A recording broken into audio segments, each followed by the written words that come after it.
এবার আসছি natural die.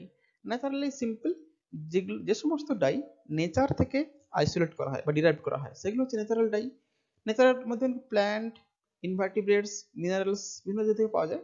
Normally maximum ডাইগুলো কিন্তু ভেজিটেবলস থেকে পাওয়া যায়। ভেজিটেবলসের রুট, বার্ক, বেরিয়ার কিংবা লিভস, উড বিভিন্ন জায়গায় পার্ট থেকে কিন্তু এগুলোকে আইসোলেট করা হয়।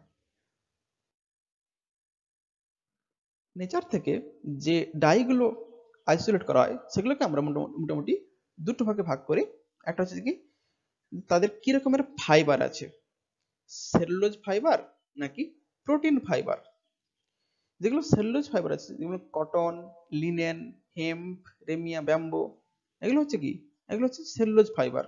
নর্মালি সেলুলোজ ফাইবারগুলো হচ্ছে আমাদের কাছে হিউম্যান বডিতে মোট কমফোর্টেবল ফিল হয়। কিছু প্রোটিন ফাইবার আছে যেমন wool, angora, mohair, Kashmiri, silk, soya, leather, এগুলো হচ্ছে প্রোটিন ফাইবার। এগুলো আমাদের ক্ষেত্রে অতটা কমফোর্টেবল নয়। কিন্তু যখন এগুলোকে কালারেশন করা হয়, কালারেশন করার সময় কিন্তু ডিরেক্টলি কালারেশন হয়ে ওঠে না। প্রথম কি করা হয়, প্রথমে ট্যানিন করা হয়, তারপর এর সঙ্গে একটা মর্ডেন্ট অ্যালুমিনিয়াম মেটাল সল্ট ইউজ করা হয়। দেখবো আমরা কি করে করা হয়। ধরো এই একটা কি সেলুলোজ ফাইবার, এর সঙ্গে একটা মর্ডেন্ট ধরো অ্যালুমিনিয়াম দেওয়া হয়েছে, তাহলে কি এর সঙ্গে কোঅর্ডিনেট করে গেছে অক্সিজেনের সঙ্গে, এই যে সেলুলোজ ফাইবারের অক্সিজেনের সঙ্গে।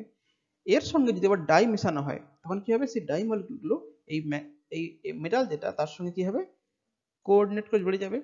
তাহলে এই যে ন্যাচারাল ডাইগুলোর ক্ষেত্রে প্রথমে কি করা হয়, একটা মডার্ন ট্রিটমেন্ট করা হয়, তারপর ডাই মলিকিউল অ্যাড করা হয়, তাতে কি হয় একে অপরের সাথে জুড়ে যায়। যেমন আমরা ঘরে রং করার সময় কি করি, প্রথমে প্রাইমার দিই, তারপর কালার দিই, সেই প্রাইমারটাই হচ্ছে কি মর্ডেন্ট। বিভিন্ন রকম অ্যানিমেল থেকে বিভিন্ন রকম ডাই কিন্তু আইসোলেট করা হয়। যেমন হচ্ছে কি কাউ ইউরিন থেকে, গরুর ইউরিন থেকে ইন্ডিয়ান ইয়েলো তৈরি করা হয়। একটা ল্যাক ইনসেক্ট থেকে রেড কালার পাওয়া যায়। একটা স্নেল সেখানে পার্পল কালার আইসোলেট করা হয়। অক্টোপাস বা ক্যাটল ফিশ থেকে কিন্তু সেপিয়া ব্রাউন এই কালার আইসোলেট করা হয়, এবং এগুলো সবই কিন্তু ব্যবহার করা হয় মানুষের দ্বারা। প্ল্যান্ট থেকে তো সমস্ত রকমেরই কালার আইসোলেট করা হয়, ব্রাউন, ইয়েলো কিংবা bronze, blue, pink, red, green, সমস্ত রকমের কালার কিন্তু নেচার থেকে আইসোলেট করা হয়।